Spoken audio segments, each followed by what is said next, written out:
Listen, listen. listen, Listen. Listen. listen, listen, listen,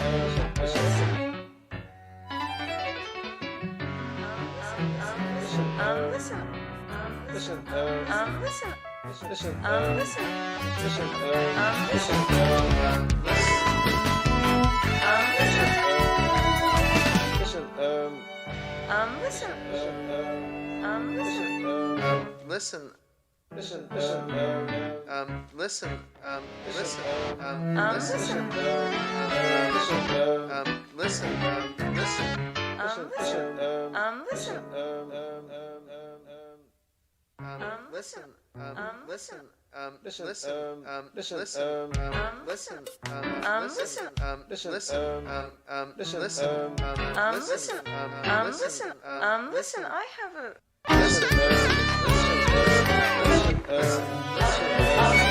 listen, Listen. Listen. I have a. listen, Listen. I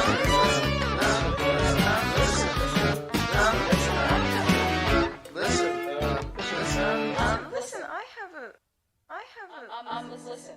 Listen. I have a.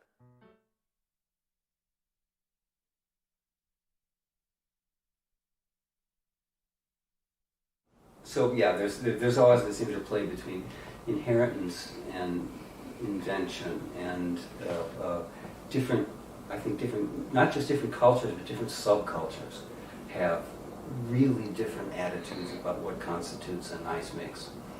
You know, popular music. No, you know, I was about to say popular music is more pleased by inheritance and familiarity. And that's actually not true. That's not true. I mean, think of classical music lovers. The kind of people who get mad if you're not doing Schubert. This is one thing that's always sort of bothered me about the classical music world and the new music world, is that we have a tendency to consider ourselves to be some sort of superior being who is more aware, more conscious of what we're doing, more inventive and less structured by what we think we're supposed to do. And then there's that old tendency to sneer at popular music. Now, popular music in general is structurally simpler, but it's not more imitative or less inventive. You know, there are people like Jimi Hendrix who come along. There are people like Radiohead who come along.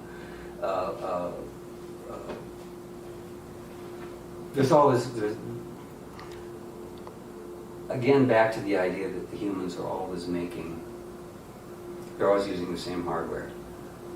I think the mix of inventiveness to inheritance is probably going to play out to some kind of a bell curve medium pretty much among any group of people in any culture. Some cultures are very rigid and you don't have as much inventiveness. Our culture prizes inventiveness, and I think it's a good thing. But then again, I'm a product of our culture.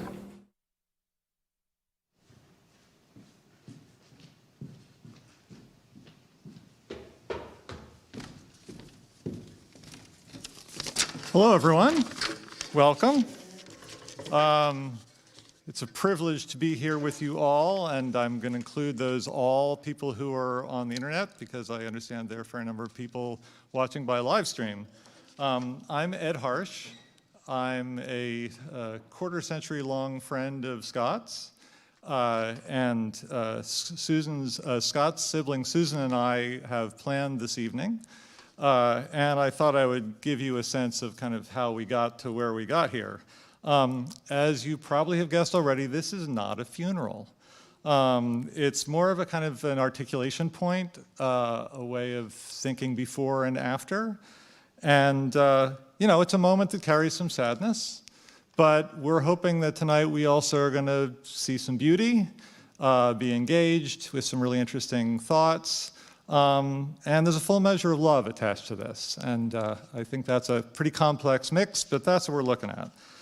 So one of the first things we decided was that in this evening, Scott needed to have both the first and the last words. And I feel quite certain he would have appreciated that. In fact, he probably would have had a bit of a self-aware laugh at it and said, yep, that's the right decision. So we've got him already. We'll hear him throughout the evening. Scott thought deeply, and I would say intensely, about music and about a lot of other things. And we wanted to have him in the room having those thoughts with us.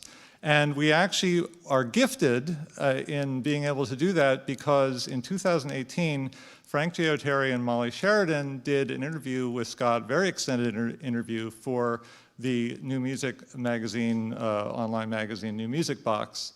So it was a big thanks to Frank and Molly that we're actually being able to see this. I've chosen 5 excerpts, which I thought at least give a sense of the sorts of things that are in Scott's mind, although there were a lot of things in Scott's mind, so I can't pretend that they're complete.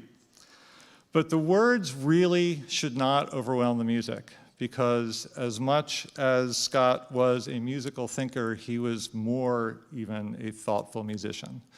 And the centerpiece of this evening is going to be the first performance of what was probably the last piece that he wrote. We had a little conversation before as to whether there was another one that may have been finished right after it, but this is definitely the last piece of his to be premiered. It's titled Map. It's actually to a text of his own, which you'll see in the program. We're really very deeply grateful to Daisy Press and the Terra String Quartet for the really hard work they put on this to make this come alive for us tonight. Terra will also be performing a piece called Kaibit, which is a movement of a string quartet that was written in the 80s for Kronos.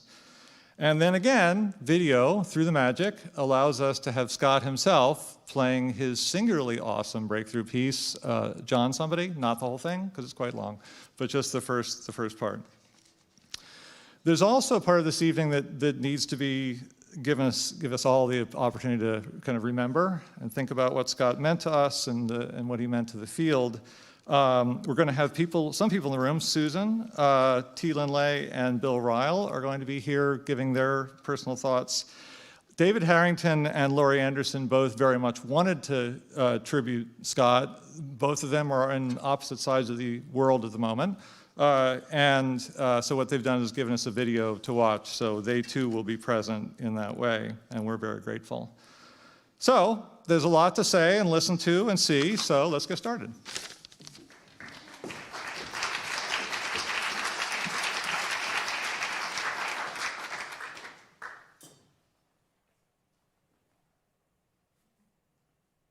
I didn't like 19th century music particularly. I liked it better as I grew older and began to say, okay, this is what it probably sounded like to them, and I began to understand how innovative and brilliant these people were.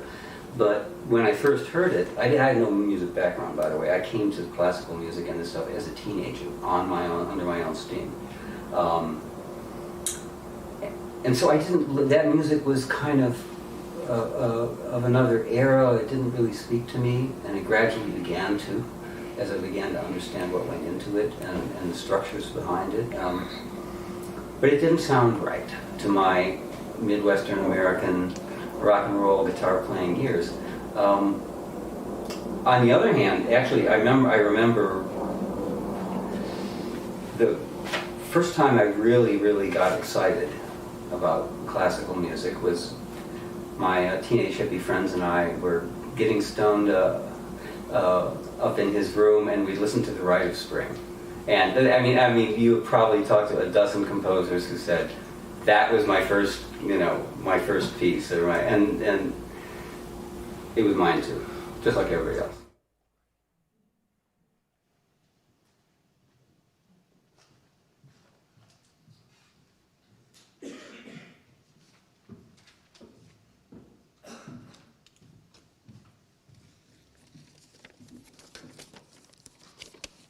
Thank you all so much for being here. Scott would love this, and thank you, Ed, for making this all possible.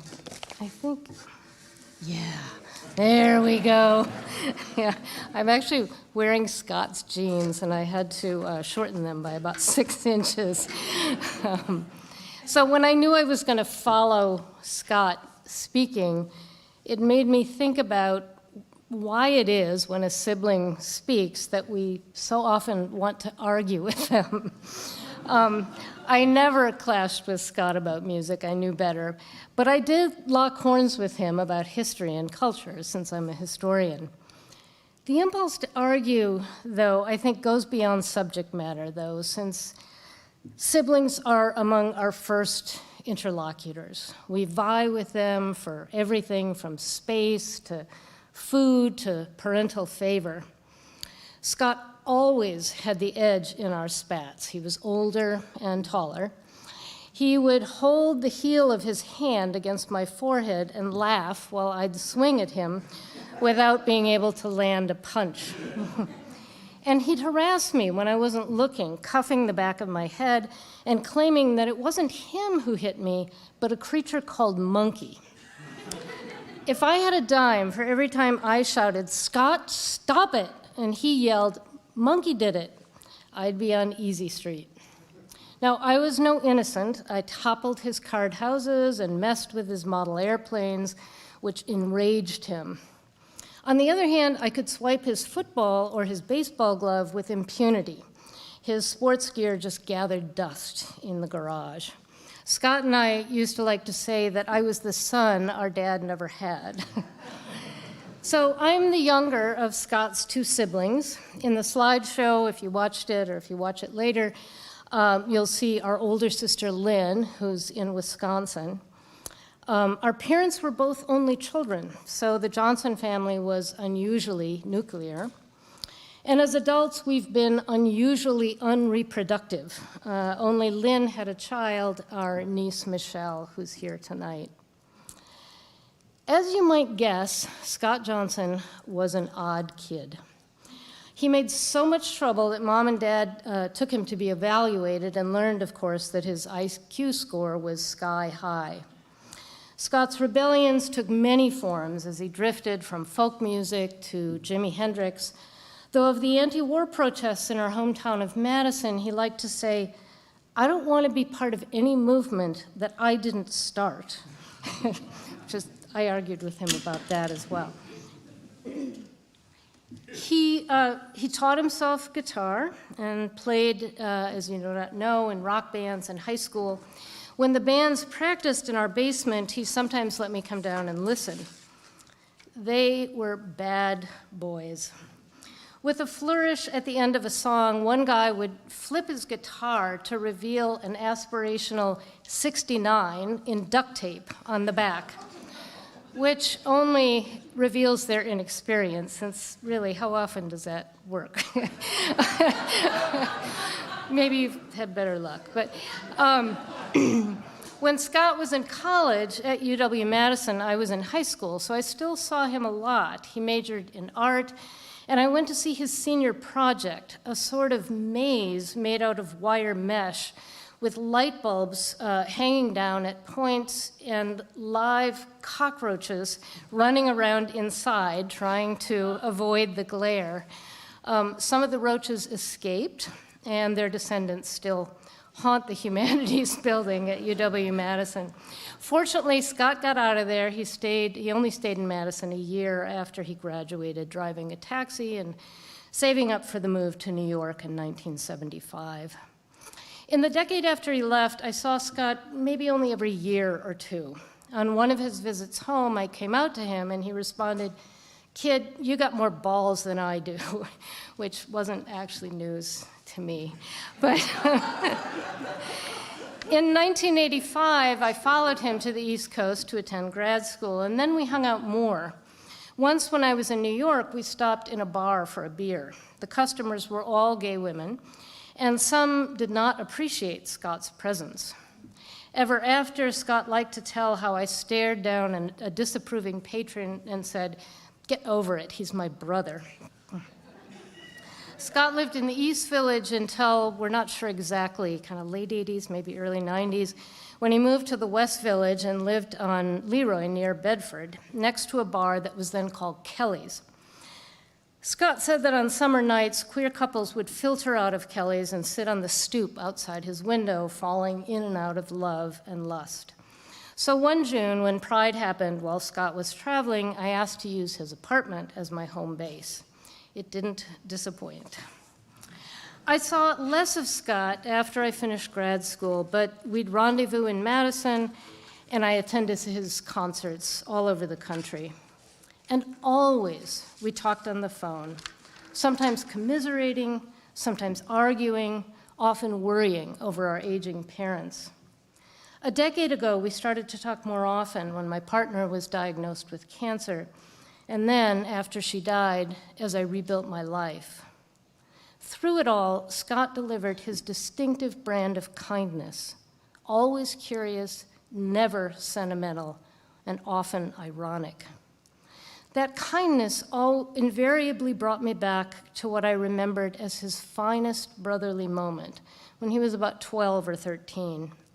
By then, he had stopped harassing me the way he did when we were younger. He was moving on, he was skateboarding, consuming music, hanging out with friends. But I missed his attention. So in a strange Stockholmy move, I asked him where my tormentor, Monkey, had gone. Scott fell quiet, and that in itself was weird.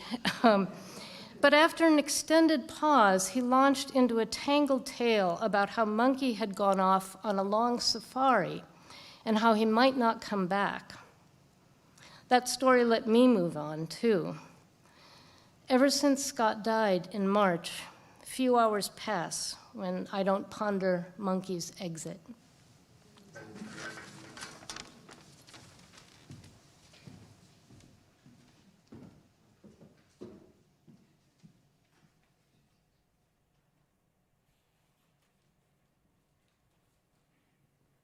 When we were working on Mind Out of Matter, John Orff, who's a composer and a pianist, very good at both of those things. You know, at one point he asked me, about some of these harmonies are, they're fairly interesting, and he said, what's the system? How do you come by these harmonies? And my answer is, there is no system. It's like what Scott likes and wants to hear next. That's that. I have the input that I have had from the world. I have the habits that I have developed on my own. I have my preferences, and I occasionally will set structures to push me around, like this business of using a. I mean, in rock paper scissors, there's one movement in the center where I had a 9-note row, and the opening of this is some fairly strict, I think 3-voice counterpoint, if I remember. I haven't heard it for a long time. Plain old-fashioned counterpoint, and using these 9 notes with, retrograde inversions and the whole 9 yards, because it was kind of fun. It is not more admirable than anything else I've done. It is not, the fact that it was strict is not anything that I find to be particularly inspiring beyond the boundaries of that piece. So I guess the answer is that I do not have a system. It's the system of what Scott likes.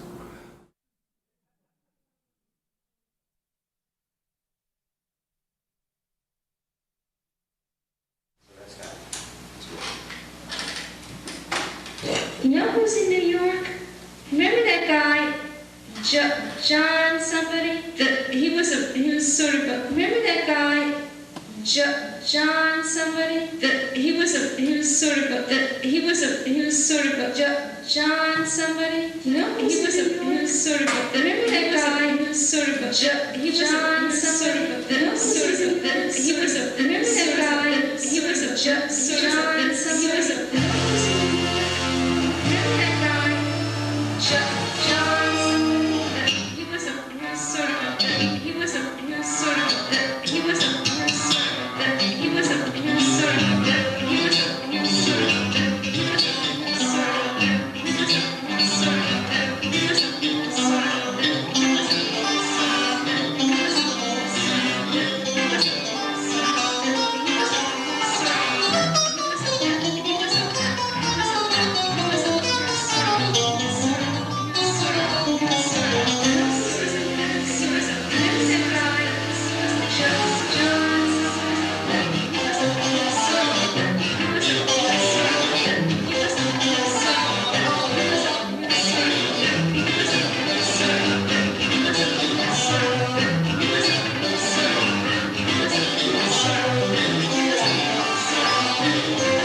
sort of a, remember that guy, sort of a John somebody?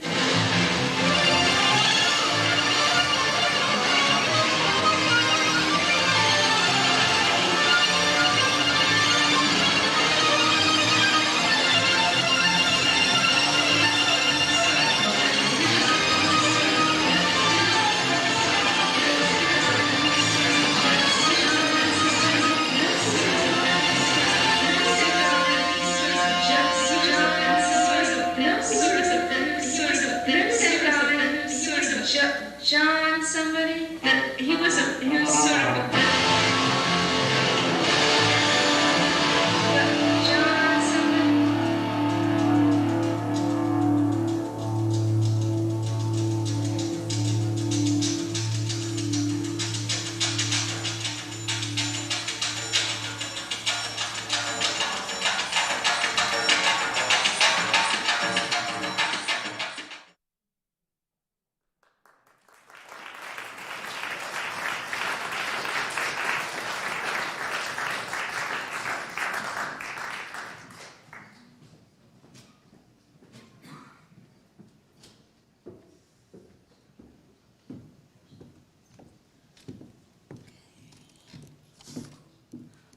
All right.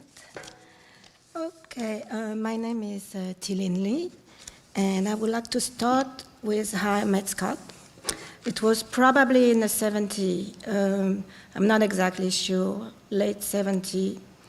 I was introduced to him by Charles Morton, a wonderful dancer, and they were very close. I was going through a difficult time being on my own in New York, working at the Big Apple Circus and not speaking a correct English. I come from Paris.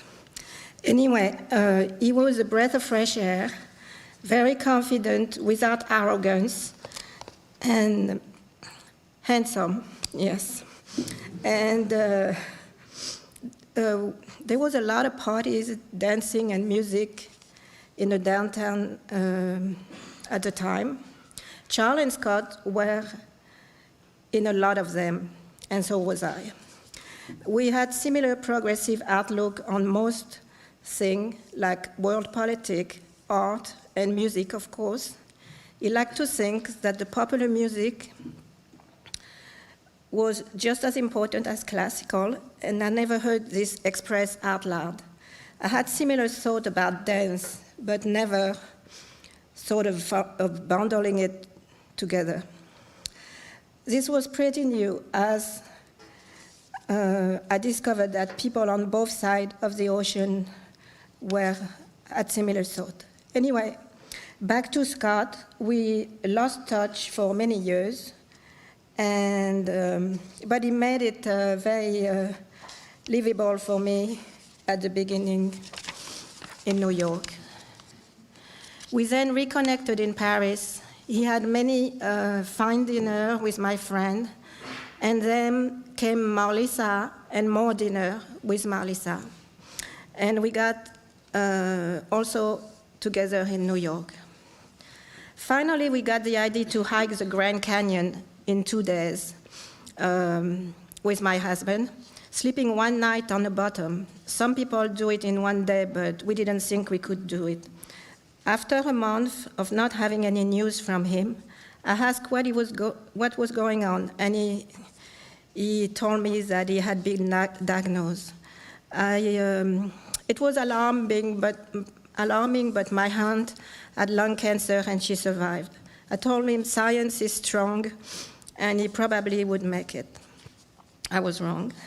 Then followed a couple of years of visiting New York every now and then to see how he was doing. Whew. And I didn't get a clear answer. And as time went by, I started to worry. One of those visits, he showed me how during one of those visits, he showed me how he was fixing a walk on Riverside Park. So there would be no puddling forming after the rain. It was quite an important endeavor, I was amazed by his civic dedication. I knew Scott, the musician, but not this one.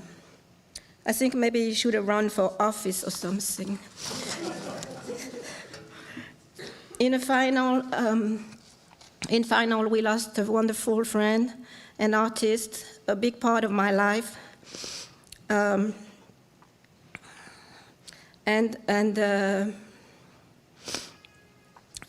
a step forward in New York music.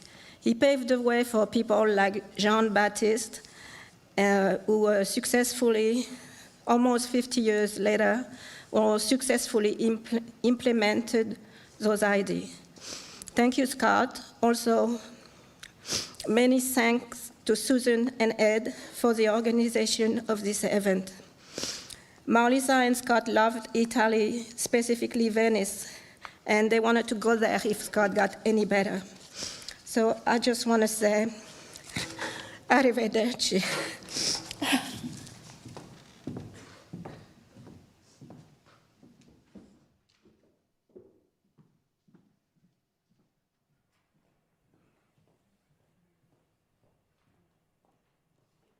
I miss Scott. I miss his letters and talking to him. Here's something he said when he sent the lyrics to How It Happens, from How It Happens, the voice of I.F. Stone. He says, I have no poetic attachment to line lengths, but I do to paragraph separations. And to me, that kind of defines something about what it was like to work with Scott. He always knew exactly what he wanted. And generally, whatever we did was not quite what he wanted. And we would try again. And then there'd be some little thing that could be better. And we'd always try to get it better. And we always had such a good time trying together. And I remember initially thinking about the work I knew of Scott's. And it started when I heard John Somebody. And I just liked that piece so much. And I thought, this guy's got to write for Kronos. And, you know, the first piece he did for us, called Bird in the Domes, we had tremendous fun rehearsing with him. And as time went on, and I wanted I.F. Stone's presence and voice and essence to be a part of the music of Kronos, I began to realize, you know, the person that should bring I.F. Stone's voice into our realm was Scott. And Scott hadn't heard of I.F. Stone, I don't think, when we first were talking about this. I sent him a couple books and located some recordings. And, you know, one of the things he said was this. He said, thanks for sending the I.F. Stone stuff.